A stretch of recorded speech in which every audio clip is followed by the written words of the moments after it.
First tablet tramadol plus paracetamol ये असल की पेन किलर है। तो ये आप लोग सर दर्द के लिए यूज़ कर सकते हैं, पट्टों का दर्द, हड्डियों का दर्द, जोड़ों का दर्द और सोजश के लिए भी यूज़ कर सकते हैं, कमर का दर्द, सर्जरी के बाद जख्म का सोजन और दर्द के लिए भी यूज़ कर सकते हैं। ये बुखार के लिए आप लोग इसको यूज़ कर सकते हैं। ऑस्टियोआर्थराइटिस की भी एक जोड़ों की बीमारी है, तो कान का दर्द यानी दांतों का अगर आप लोगों को दर्द होता है तो इसके लिए इस्तेमाल की जाती है और कान के दर्द के लिए भी आप लोग इसको यूज़ कर सकते हैं। तो अगर आप अस्सलामुअलैकुम दोस्तों, क्या हाल है? उम्मीद है कि आप लोग सब खैरियत से होंगे। गाइस, आज हम रिव्यू करेंगे रोफस टेबलेट के बारे में कि रोफस टेबलेट आप लोग कौन सी बीमारी के लिए यूज़ कर सकते हैं, इसका बेनिफिट्स क्या है, इसका साइड इफ़ेक्ट क्या है और इसका कांट्रा इंडिकेशन, इसका सही तरह का इस्तेमाल, इसके बारे में आप लोगों के साथ फुल डिटेल शेयर करूँगा। वीडियो आखिर तक देखिए, लास्ट तक देखिए, वीडियो बिल्कुल स्किप नहीं करना। सो गाइस, चलते हैं वीडियो की तरफ। ये आप लोग देख सकते हैं स्क्रीन पर, ये रोफस टेबलेट है, इन्हें ट्रामाडोल प्लस पैरासीटामोल इसका कंपोजिशन इन्हें फार्मूला है और ये होराइजन कंपनी का है और इसमें आप लोगों को 30 टेबलेट मिल सकता है। और अगर हम इसकी प्राइस के हवाले से बात करें तो इसका प्राइस है 400 रुपये। इसका प्राइस थोड़ा सा ज़्यादा है, लेकिन इसमें आप लोगों को 30 कैप्सूल भी मिल सकता है।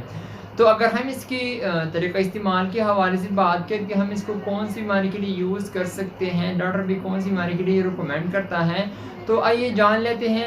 तो गाइस, ये आप लोग सर दर्द के लिए यूज़ कर सकते हैं। असल की ये पेन किलर है, तो ये पेन के लिए इस्तेमाल की जाती है। अगर आप लोगों को बॉडी में किसी भी तरह अगर आप लोगों को प्रॉब्लम हो, दर्द हो, तो आप लोग इसके लिए यूज़ कर सकते हैं। इसके साथ आप लोगों को पट्टों का दर्द हो, हड्डियों का दर्द हो और जोड़ों का दर्द हो और सोजश के लिए भी इस्तेमाल की जाती है, डॉक्टर भी रिकमेंड करता है। कमर दर्द के लिए भी यूज़ कर सकते हैं, नेक पेन के लिए भी यूज़ कर सकते हैं, सर्जरी के बाद ज़ख़म का सोजन और दर्द के लिए भी यूज़ कर सकते हैं। बाज़ दफ़ा लोग सर्जरी करते हैं, सर्जरी के बाद जो ज़ख़म का दर्द या सोजश होता है तो इसके लिए भी इस्तेमाल की जाती है, इसके लिए भी बेस्ट मेडिसिन है। तो आप लोग ऑस्टियोआर्थराइटिस के लिए भी यूज़ कर सकते हैं। ऑस्टियोआर्थराइटिस ये भी एक जोड़ों की बीमारी है जो इसके लिए भी इस्तेमाल की जाती है, डॉक्टर भी रिकमेंड करता है। टेम्परेचर यानी बुखार के लिए भी आप लोग इसको यूज़ कर सकते हैं। टेम्परेचर के लिए बहुत ही ज़बरदस्त मेडिसिन है, आप लोग इसके लिए यूज़ कर सकते हैं। दांत में दर्द होना यानी दांतों का अगर आप लोगों को दर्द हो तो इसके लिए भी इस्तेमाल की जाती है। कान का दर्द, इसके लिए भी इस्तेमाल की जाती है। मैंने आप लोगों को बताया था कि असल की ये पेन किलर है, यानी दर्द के लिए इस्तेमाल की जाती है। अगर आप लोगों को बॉडी में किसी भी तरह अगर आप लोगों को दर्द होता है तो आप लोग इसके लिए यूज़ कर सकते हैं। तो अगर हम इसके साइड इफ़ेक्ट के हवाले से बात करें तो आप लोगों को वोमिटिंग हो सकती है, नाज़िया हो सकती है, स्टमक अपसेट हो सकता है यानी मैदा ख़राब हो सकता है, आप लोगों को ड्राउज़नेस यानी गुनुदगी हो सकती है। तो अगर आप लोगों को ये अलामात ज़ाहिर हुआ तो आप लोग डॉक्टर से ज़रूर मशवरा करें। और अगर हम इसकी कांट्रा इंडिकेशन के हवाले से बात करें यानी वो पेशेंट इसको यूज़ नहीं कर सकते जिन पेशेंट को यानी प्रेगनेंसी के दौरान आप लोग इसको यूज़ नहीं कर सकते, वो ख़वातीन जो हामिला है वो बिल्कुल कतई इसको यूज़ ना करें। आप लोगों को प्रेगनेंसी के दौरान जब भी टेबलेट यूज़ करना हो तो आप लोग डॉक्टर से ज़रूर मशवरा करें। ब्रेस्ट फीडिंग मदर भी इसको यूज़ नहीं कर सकते।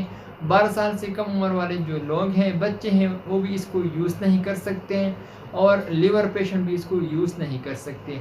तो अगर हम इसकी तरीक़ा इस्तेमाल के हवाले से बात करें, हम इसको कौन से टाइम पर ले सकते हैं, तो ये आप लोग एक टेबलेट सुबह और एक शाम को इस्तेमाल कर सकते हैं। ये बीडी आप लोग इसको यूज़ कर सकते हैं, ओडी भी आप लोग इसको यूज़ कर सकते हैं, लेकिन इसका सही तरीके इस्तेमाल आप लोगों को बीडी यूज़ करना है, यानी एक पूरी सुबह और एक शाम को, वो भी खाने के बाद आप लोग इसको यूज़ कर सकते हैं। सो गाइस, ये था मेरा आज का वीडियो। उम्मीद करता हूँ कि आप लोगों को पसंद आई हो। अगर वीडियो पसंद आई हो तो उस वीडियो को लाइक भी करें, कमेंट्स भी करें। इंशाल्लाह नेक्स्ट वीडियो में फिर हाजिर होंगे। आप लोग जहाँ भी रहें खुश रहें। So thank you for watching.